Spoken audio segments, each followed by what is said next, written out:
वो कहते हैं ना कि जैसी करनी वैसी भरनी। इंसान जैसा काम करता है उसे उसका फल भी वैसा ही मिलता है। अगर आपने अच्छे कर्म किए होंगे तो आपको उसका अच्छा फल मिलेगा, और आपने बुरे कर्म किए होंगे तो आपको उसका बुरा फल मिलेगा। अगर किसी के साथ कुछ बुरा होता है तो लोग कहते हैं कि इसने पिछले जन्म में जरूर कुछ बुरा किया होगा, इसलिए ही उसके साथ ऐसा बुरा हुआ। और अगर किसी के साथ कुछ अच्छा होता है तो लोग कहते हैं कि इसने पिछले जन्म में जरूर कुछ अच्छा काम किया होगा, इसलिए ही इसके साथ आज ये अच्छा हुआ।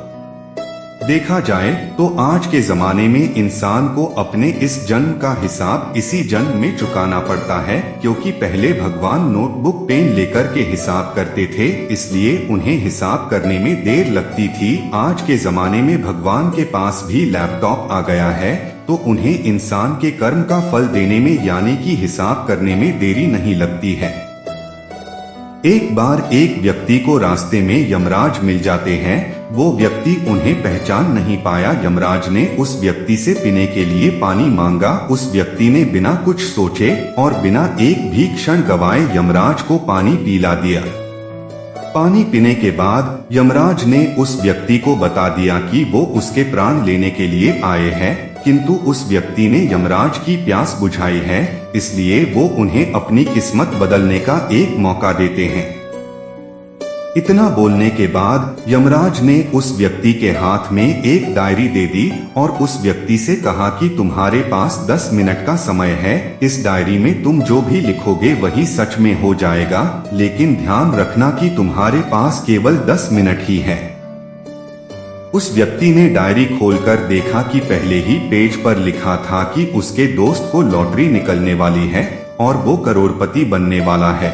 वो व्यक्ति ने वहां लिख दिया कि उसके दोस्त को लॉटरी न निकले। अगले पेज पर लिखा था कि उसका एक रिश्तेदार चुनाव जीतकर मंत्री बनने वाला है। उसने वहां पर लिख दिया कि उसका रिश्तेदार चुनाव हार जाए।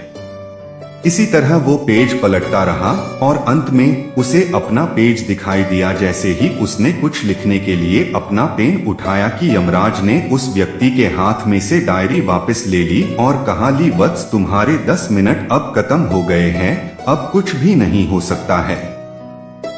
यमराज ने कहा कि तुमने अपना पूरा समय दूसरों का बुरा करने में व्यतीत कर दिया और अपने आप को ही खतरे में डाल दिया। अब तो तुम्हारा अंत निश्चित है।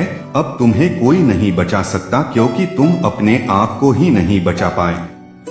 यह सुनकर वो व्यक्ति बहुत ज्यादा पछताता है, लेकिन अब पछताने से कुछ नहीं हो सकता था, क्योंकि अब सुनहरा मौका उसके हाथ से निकल चुका था।